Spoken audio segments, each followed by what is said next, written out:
Oke guys, di video kali ini aku akan bercerita tentang apa yang aku gambar, yaitu voodoo.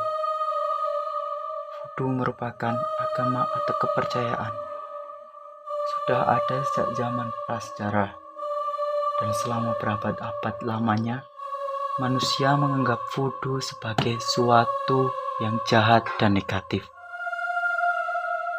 Voodoo mempunyai 3 aliran yang masing-masing dipengaruhi oleh lingkungan atau ruang lingkup mereka.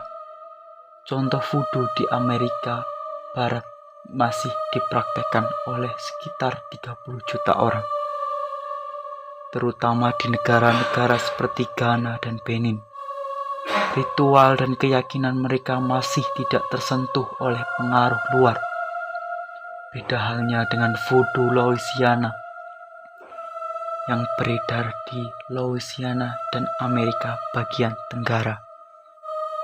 Voodoo yang satu ini sudah banyak dipengaruhi oleh pemukiman dari Spanyol dan Prancis, serta sebagian kecil kaum Creole. Dan yang terakhir adalah voodoo Haiti, yang sebagian besar telah dibentuk oleh pengaruh Prancis dan juga Kristen. Voodoo juga dibagi menjadi 2 divisi, divisi Rado dan divisi Petro, seperti ilmu hitam dan ilmu putih.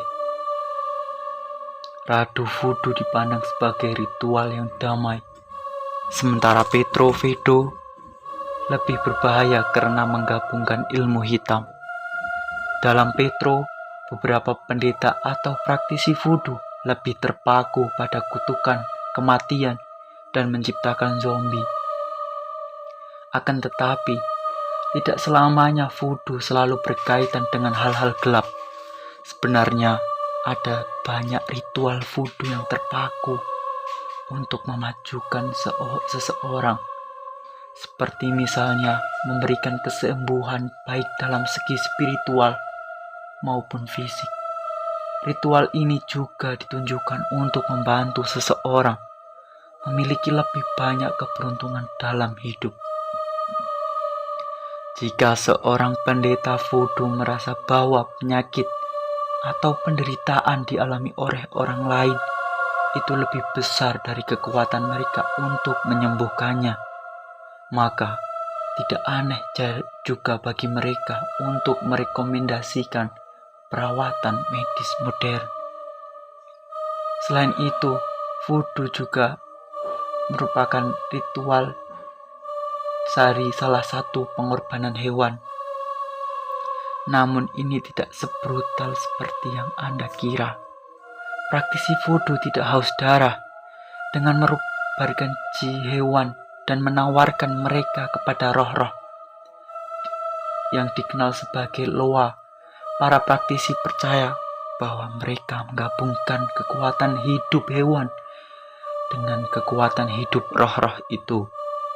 Terkadang, daging dan darah hewan tersebut dimasak terlebih dahulu sebelum disajikan sebagai dari upacara. Selanjutnya, boneka voodoo. Boneka voodoo yang aslinya sebenarnya lebih rumit daripada apa yang biasa digambarkan di film. Sebuah boneka voodoo yang tidak benar-benar melambangkan seseorang, di mana apa yang diperbuat pada boneka tersebut.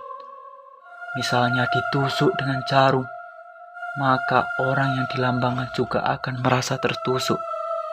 Sebaliknya, boneka voodoo adalah sebuah representasi dari seseorang. Misalnya jika Anda tidak bisa datang ke suatu rapat, maka ada orang lain yang menggantikan Anda. Dalam hal ini, representasi Anda adalah boneka voodoo. Untuk lebih menambah daya tarik roh-roh agar membuka dirinya pada boneka dan mengabulkan keinginan mereka, biasanya gambar seseorang itu dilampirkan pada boneka tersebut. Atau bisa juga dengan sesuatu yang berkaitan erat dengan mereka, seperti seikat rambut yang ditusuk pada boneka itu. Jarum dan rambut inilah yang biasanya disalahartikan sebagai alat untuk melukai orang.